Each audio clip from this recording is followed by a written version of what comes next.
নমস্কার, আমি শিপ্রা। আমার রান্নাঘরে আপনাদের সকলকে স্বাগত। আশা করি সকলেই ভালো আছেন। আজকে রান্না করব খুবই কম সময়ে কম উপকরণ দিয়ে ঝরঝরে রাইস। একদম পারফেক্ট রাইস রান্না করব। আমি কিভাবে রাইস রান্না করেছি সেটাই আপনাদের সঙ্গে শেয়ার করছি।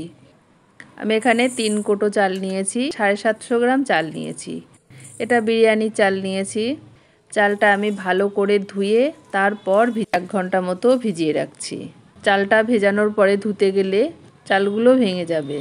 আর এদিকে গাজর, ক্যাপসিকাম, বিন এগুলো ধুয়ে কেটে নিচ্ছি। এখানে আপনারা আরও অন্য সবজিও দিতে পারেন। এ পর্যন্ত যারা আমার ভিডিওটি দেখছেন অথচ লাইক দিতে ভুলে গেছেন, তারা অবশ্যই একটা লাইক দিয়ে দেবেন। আপনাদের একটা লাইক, একটা কমেন্ট আমাকে পরবর্তী ভিডিও বানাতে উৎসাহিত করবে। দেখুন, সবজিগুলো আমি এইভাবে ছোট ছোট করে কেটে নিয়েছি।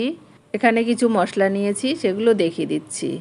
1 চামচ মতো বিরিয়ানি মশলা, এখানে 1/2 চামচ মতো সাজিরে, একটা বাটিতে নিয়েছি চিনি, আমি পরিমাণ মতো ব্যবহার করব। আর নিয়েছি 2টো তেজপাতা, 4টে এলাচ, 4টে লবঙ্গ, 2টো দারচিনি, আর নিয়েছি কিছু কাজু, কিছু কিশমিশ। কিশমিশগুলো ধুয়ে জল ঝরিয়ে নিচ্ছি। চলুন তাহলে রান্নাটা শুরু করি। আমি গ্যাসটা অন করে একটা হাঁড়িতে করে জল বসিয়ে দিয়েছি। এবার এই জলের মধ্যে দিয়ে দিচ্ছি লবণ। রাইসে নুন মিষ্টিটা কিন্তু খুব গুরুত্বপূর্ণ। রাইস তৈরির জলে নুন দিয়ে একটু চেখে দেখে নিতে হবে। যদি রাইস তৈরির জল লবণটা বেশি মনে হয় তাহলে বোঝা যাবে যে নুনটা ঠিক আছে, তাহলে রাইসে নুন ঠিকঠাক হয়ে যাবে। এবার জলের মধ্যে দিয়ে দিচ্ছি এলাচ, লবঙ্গ, দারচিনি, 2টো তেজপাতা মতো সাজিরে।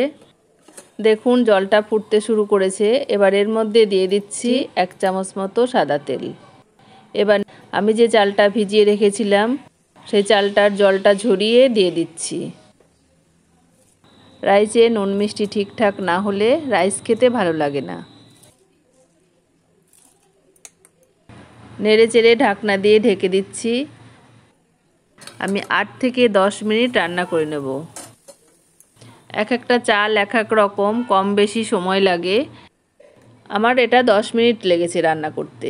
10 মিনিট পরে এই দেখুন আমি নেড়ে চেড়ে হাতাতে করে তুলছি। দেখুন রাইসটা কিন্তু আমার গলে যায়নি, একদম এখনও মনে হচ্ছে আর একটু হবে। আমি এক্ষুনি বন্ধ করে দেবো গ্যাসটা, দিয়ে মাঠটা ঝরিয়ে নেব। এই আর একটু, এই গরমেই হয়ে যাবে। রাইস তৈরির জন্য যে কোনো চালই নেওয়া হোক না কেন, রাইসের ভাতটা রান্নার সময় যখনই মনে হবে যে ভাতটা আরেকটু হলেই হয়ে যাবে, তখনই গ্যাসটা অফ করে রাইসের ভাতটার মারটা ঝরিয়ে নিতে হবে, তাহলে রাইসটা ঝরঝরে হবে। রাইসের মারটা ঝরিয়ে নিয়েছি। আমি বড় একটা গামলা নিয়েছি, এর মধ্যে রাইসের ভাতটা ঢেলে দিচ্ছি। এবার এর মধ্যে দিয়ে দিচ্ছি পরিমাণ মতো চিনি। চিনিটা আপনাদের স্বাদ অনুযায়ী দেবেন, তবে আমি এখানে 6 চামচ মতো চিনি দিয়েছি। আমি এখানে হাতে ঢেলে দিয়েছি, কিন্তু 6 চামচ মতো চিনি দিয়েছি।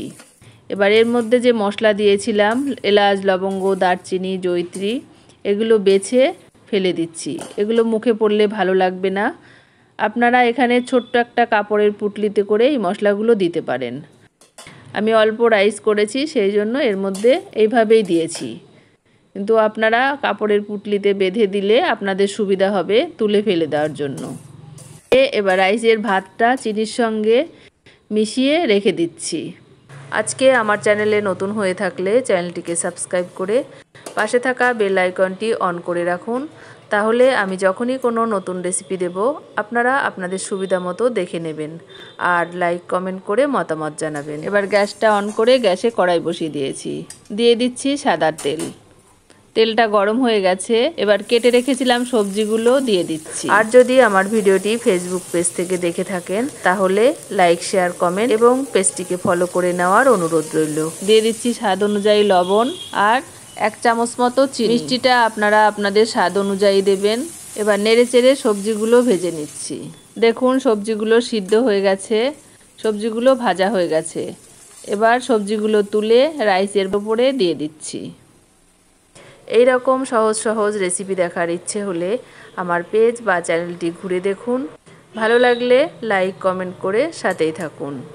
কড়াইতে দিয়ে দিচ্ছি আরেকটু সাদা তেল, সঙ্গে দিয়ে দিচ্ছি 1 চামচ মতো ঘি, দিয়ে দিচ্ছি কিশমিশ, কাজু। নেড়ে চেড়ে হালকা ভেজে এগুলো রাইসের ওপরে দিয়ে দিচ্ছি। কাজু কিশমিশ হালকা করে ভেজে তেল ঘি সমেত রাইসের ওপর দিয়ে দিয়েছি। এবার এর মধ্যে দিয়ে দিচ্ছি 1 চামচ বিরিয়ানি মশলা। এবার সব কিছু ভালো করে মিশিয়ে নিচ্ছি। যেহেতু সামনেই পুজো মানেই ঘোরাঘুরি, খাওয়া দাওয়া, আর চটজলদি খাবার কিন্তু ভালো খাবার। রাইস, চিকেন, রাইস, মটন এগুলো আমরা করতেই পারি। আর ছোট থেকে বড় সবাই রাইস খেতে পছন্দ করে। সেখানে যদি রাইসটা ভালো না হয় তাহলে খেতেও ভালো লাগবে না, মনটাও ভরবে না। দেখুন মিশিয়ে নিয়েছি, এই রকম হয়েছে। রাইসটা কতটা ঝরঝরে হয়েছে আর কতটা সুন্দর হয়েছে। আমি রাইসটা তৈরি করেছি ছোট থেকে বড় সবার জন্য, সেই জন্য এখানে ছোটদেরটা আগে তুলে রাখলাম। এবার বড়দের জন্য এখানে 1 চামচ গোলমরিচ মিশিয়ে দিচ্ছি। এটা একটু ঝাল ঝাল হবে, খেতেও বেশি ভালো লাগবে। আপনারা ওই একই সঙ্গে বিরিয়ানির মশলার সঙ্গেই গোলমরিচের মশলাটাও মিশিয়ে দিতে পারেন। আজকের এই সহজভাবে রাইসের রেসিপিটি আপনাদের কেমন লাগলো অবশ্যই কমেন্ট করে জানাবেন। আমার রাইসটা তৈরি হয়ে গেছে।